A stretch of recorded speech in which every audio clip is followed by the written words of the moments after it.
Olá, meu amigo e amiga, estamos de volta com o nosso Portal do José. Hoje, em meio a esta maratona cívica que nós estamos fazendo juntos, no acompanhamento deste julgamento histórico que nós estamos assistindo aqui no Brasil e que muitas pessoas acreditavam que jamais nós veríamos. Um ex-presidente criminoso capaz das maiores atrocidades contra o povo brasileiro, juntos com uma série de ex-militares e de militares que agora estão sentados nos bancos dos réus. E a condenação para essa gente é absolutamente irreversível. Por mais que se lance uma série de suspeições, que os advogados façam uma série de peripécias, que hajam muitas pessoas aí nas redes sociais tentando intoxicar cada vez mais uma parcela da sociedade, nada disso alterará o curso da história. Nem mesmo as ameaças que vieram de fora, articulações golpistas, taxações contra o nosso país, contra os empresários, contra as exportações aqui no nosso país, ameaças contra ministros da Suprema Corte, publicações de pessoas ligadas à extrema-direita internacional, nada disso está fazendo com que o curso da história chegue até o fim, colocando por um bom tempo na cadeia essa gente toda. Hoje até, na sustentação oral de um dos advogados de Bolsonaro, no final de tudo ele até falou, olha, vocês, ministros, né, ou vossas excelências, né, entendendo que nossa tese aqui não é a melhor tese e que haja algum tipo de responsabilidade de Bolsonaro, este santo, que a condenação não seja de 30 anos. 30 anos é muita coisa, né? Então, olha só.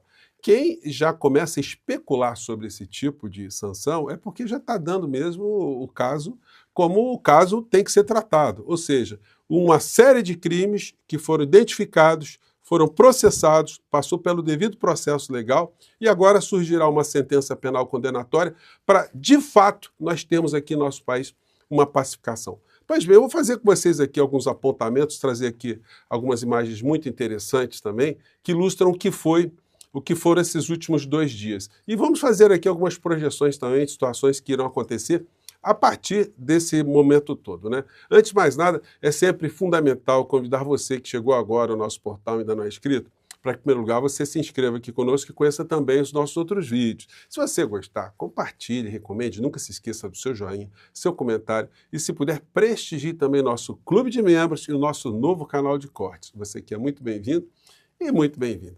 Gente, é uma questão de pano de fundo. Muitas pessoas no nosso chat, eu fiz aqui o acompanhamento desses 2 dias junto com vocês aqui, respondendo o máximo de perguntas, de questionamentos que surgiram, e muitas pessoas perguntavam como eu estava vendo as defesas que foram apresentadas ali. Gente, dá um misto, uma sensação muito complicada para quem tem algum conhecimento técnico, algum conhecimento jurídico.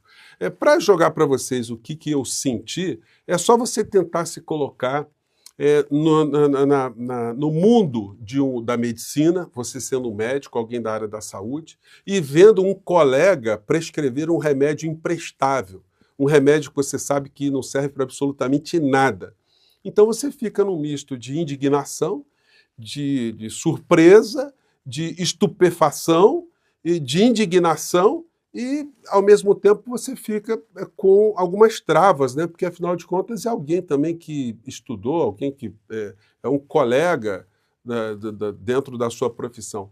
Então, o que nós, da comunidade jurídica, que somos progressistas e analisamos tudo o que aconteceu nesses últimos tempos aqui no Brasil, o que nós sentimos quando a gente vê uma defesa ou defesas tentando fazer com que nós esqueçamos aquilo que nós vimos, ou simplesmente dizer que aquilo que nós vimos ao longo desses últimos anos, nós não vimos, o que nós escutamos, nós não escutamos, ou tudo aquilo que nós vimos e escutamos, tudo foi embaçado, na verdade aconteceu uma outra história, ou tudo aquilo que aconteceu não teve nenhum tipo de responsabilidade, aí causa um espanto, uma indignação muito grande. Portanto, os xingamentos que eu li no chat, que eu postei ali, em tempo real com vocês, eles são absolutamente justos. E eu não tenho por que aliviar o comportamento desses advogados. Porque, embora todo mundo tenha o direito de uma defesa, mas existem questões que fazem com que a defesa tenha uma responsabilidade social também. Aliás, é uma responsabilidade ética do advogado. O advogado querer engrupir uma nação e dizendo que um criminoso, um genocida, ele não quis fazer o que ele fez, realmente é complicado. Seria muito mais honesto, né, que se assumisse a responsabilidade de uma série de atos para ser responsabilizado também na medida justa e não tentar jogar cortinas de fumaça para que a sociedade não seja atendida, né, no sentido de justiça ampla aqui no nosso país. Então, essa gente que fez tanto mal ao nosso país, que foi comandada por um criminoso, poderia ter desse criminoso um único ato de nobreza na vida dele. Por exemplo, ele assumir para si toda a responsabilidade de tudo que aconteceu. A responsabilidade pelas coisas que aconteceram e a responsabilidade pelas coisas que deixaram de acontecer. Ele teve o poder de evitar que tudo isso acontecesse no nosso país, mas ele não fez absolutamente nada, porque ele era o principal interessado. Então vamos ver aqui algumas situações aqui, né? Começando aqui com o que anda ainda espalhando essa extrema-direita. Essa figura aqui, que é uma das mais tóxicas que surgiram no meio do bolsonarismo, que veio desse esgoto do bolsonarismo, ele continua publicando vídeos com esses títulos aqui. Farsa de Moraes é aniquilada por defesa de Bolsonaro. É mesmo? Hein? Gente, me desculpe aqui, tá? Eu tenho que chamar esse indivíduo de otário. Você é um otário, você é uma besta, você é um cara muito burro, porque você está enxergando uma coisa que não é a realidade. A realidade será a sentença no final da história. Esse negócio aqui de farsa de Moraes é aniquilada por defesa. Quem lê, parece até que o cliente, o inelegível, vai ser inocentado no final da história, né? Advogado de Heleno destrói Moraes, farsa desmontada. Pois bem, eles vão acreditando nisso. Essa gente realmente está num processo de serem definidos como criaturas incuráveis, né? Do ponto de vista dessa intoxicação. Essa aqui, então, ó, vai ser com emoção. Exposed complica o plano que já estava definido. Então, todos eles acham que está tendo solução, que o Bolsonaro está tendo lampejos aí para mostrar que nunca foi golpista. Aquilo tudo que nós vimos, as manifestações, os xingamentos, o insuflamento à sociedade para se armar, o ataque permanente ao Poder Judiciário, ao sistema eleitoral, as manifestações nas ruas, as faixas pedindo golpe, os acampamentos na frente dos quartéis, os bloqueios em rodovias, todas as tramas que foram documentadas, tudo isso para os bolsonaristas não existiu. Isso tudo são narrativas, né? Então, gente, isso causa muita indignação mesmo, né? Aqui no G1 lemos a seguinte manchete. No segundo dia de julgamento, defesas de Bolsonaro e generais questionam provas, delação e CID condutas de Moraes. Vejam só, nenhum desses advogados se colocou como defensores, ou estavam fazendo a defesa, de alguém que está sendo perseguido politicamente. Vocês repararam isso? Não teve aquele discurso, esse processo, isso é ilegítimo, a corte está perseguindo, o juiz é suspeito, o meu cliente... Porque não podiam fazer isso, porque não haveria a menor credibilidade. Então eles tentaram ali, e por questões que foram requentadas nesses 2 dias, levantar a questão novamente da suspeição, da corte, por que não era no pleno, a delação premiada de Cid, questionário. O Cid virou um monstro. O tempo que ele estava trambicando joias, que ele estava pagando as contas da senhora Michele, que ele estava falsificando cartão de vacina para o Bolsonaro, aí ele era confiável. Ele passou a ser confiável, não confiável depois disso, né? Aqui no UOL a gente vê isso aqui. Defesas de generais tentam se descolar de Bolsonaro na trama golpista. O que mostra que todo mundo está se comportando como rato mesmo, né? Agora ninguém conhece Bolsonaro, eles poderiam ter um mínimo de dignidade e dizer, olha só, nós somos induzidos a erro. Nós, de fato, acreditamos que o Bolsonaro estava querendo uma outra história para o nosso país. Ele estava, de fato, querendo romper a instituição. Isso poderia fazer com que, em muitos lugares, isso funciona, né? Houvesse uma redução de pena. Mas não, eles sustentam o insustentável. E aí, gente, estão buscando impacto? O impacto virá. O impacto virá com penas cabeludas para essa gente toda. O Estadão diz, defesas de Bolsonaro e outros réus criticam Moraes e tentam anular delação de Cid. Veja o resumo do julgamento. Não vão conseguir anular a delação do Cid, que já foi mais do que... já foi pisado e repisado. Vamos ver aqui algumas situações curiosas. Infelizmente só consegui cenas pequenininhas, senão eu tinha que buscar a edição disso aqui. Coisas hilárias que aconteceram. Essa aqui foi uma fala do advogado do Mauro Cid, em relação ao Fux, que depois recebeu um comentário adicional do ministro Flávio Dino, né? São trechos muito pequenininhos, mas são curiosos e até divertidos, né, dentro dessa história toda. Vamos ver aqui o advogado falando do Fux, da cabeleira do Fux, etc. Ministro Fux, sempre saudoso, sempre presente, sempre amoroso, sempre simpático, sempre atraente, como são os cariocas. Uma honra. Aí o Dino, né? O Dino bota a mão no queixo, né? E olha ali pro Fux, né? Depois desses elogios todos. Muito grande. Dá uma olhadinha pro lado, né? Uma satisfação imensa. Fux rindo com a cabeleira. Eu quero dizer que eu não aceito nada menos do que isso. Me comprometi, mas Vossa Excelência está acima disso e vem lá do norte com a galardeza, com a elegância, com o tratamento, com a sabedoria, com o talento, tudo que a gente precisa ter aqui.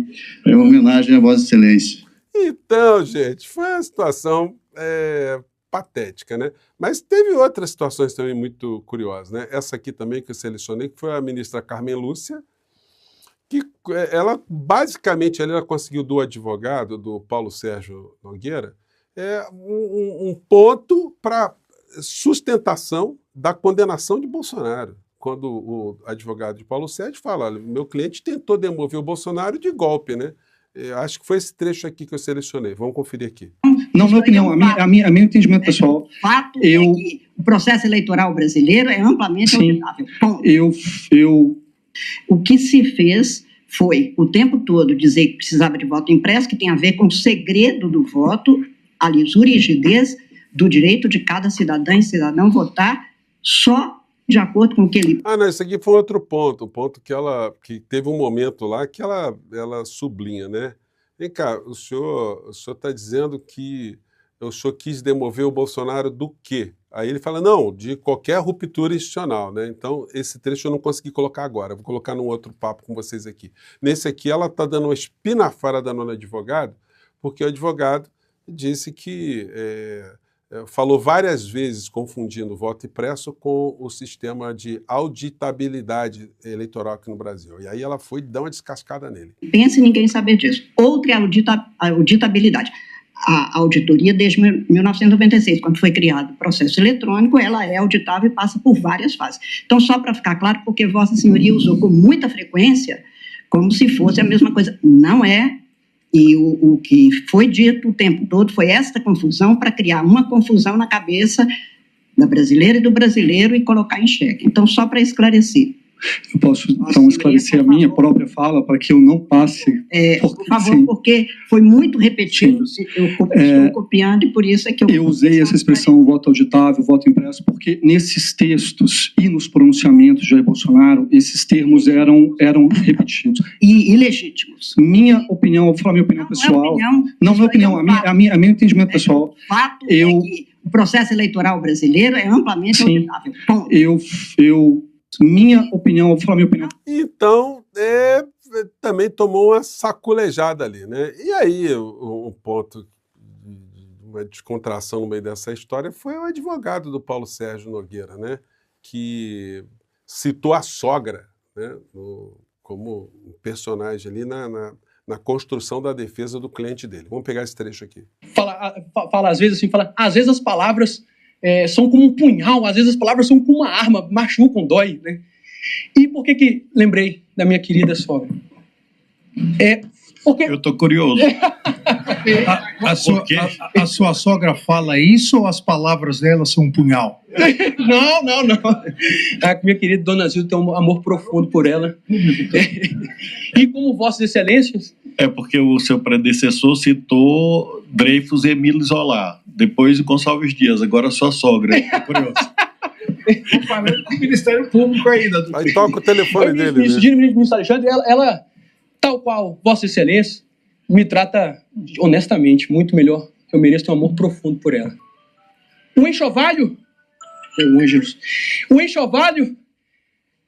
Não esqueça de atender o telefone, era sua sogra. Minha sogra... Então, gente, olha, isso aí vai dar muito meme no final da história, né? Mas o que vai acontecer daqui para frente? Esses 2 dias foram os dias das defesas falarem, né? Fazerem a última apresentação ali. mas raramente a gente viu contestações assim muito diretas, objetivas, sobre aquilo que foi apresentado pelo Procurador-Geral da República. E agora, a partir de terça-feira, nós começaremos a ver os votos que serão dados, quais serão as sanções de punição ou eventual absolvição, né, que é impossível diante de tudo que a gente está vendo, para cada um dos réus. E o primeiro a falar será o ministro Alexandre de Moraes, que é o relator. Então, ele colocará ali quase que o fio condutor dos outros votos que nós assistiremos também. A grande questão que está se levantando é qual será o comportamento do ministro Fux. Olha, é difícil a gente saber, mas a gente sabe que se o ministro Fux ele pedir vistas, ele vai criar um ambiente de muita instabilidade aqui no Brasil, porque essa gente insana vai continuar a nos perturbar. Pode ser que os outros ministros também antecipem votos, se o ministro o Fux pedir vistas, mas eu não acredito que ele pedirá vistas, não. A coisa está muito desenhada. E na sexta-feira a gente terá a leitura da quantificação das penas que cada um receberá. Eles passarão a quarta-feira e a quinta-feira já estabelecendo a dosimetria das penas. Aliás, já devem estar fazendo alguns cálculos ali, porque tem assessorias para fazer isso, né? Gente, eu fico por aqui mais uma vez. Um grande abraço, obrigado por vocês estarem aqui no nosso Portal do José e a gente volta no próximo encontro, tá legal? Um grande abraço, tchau!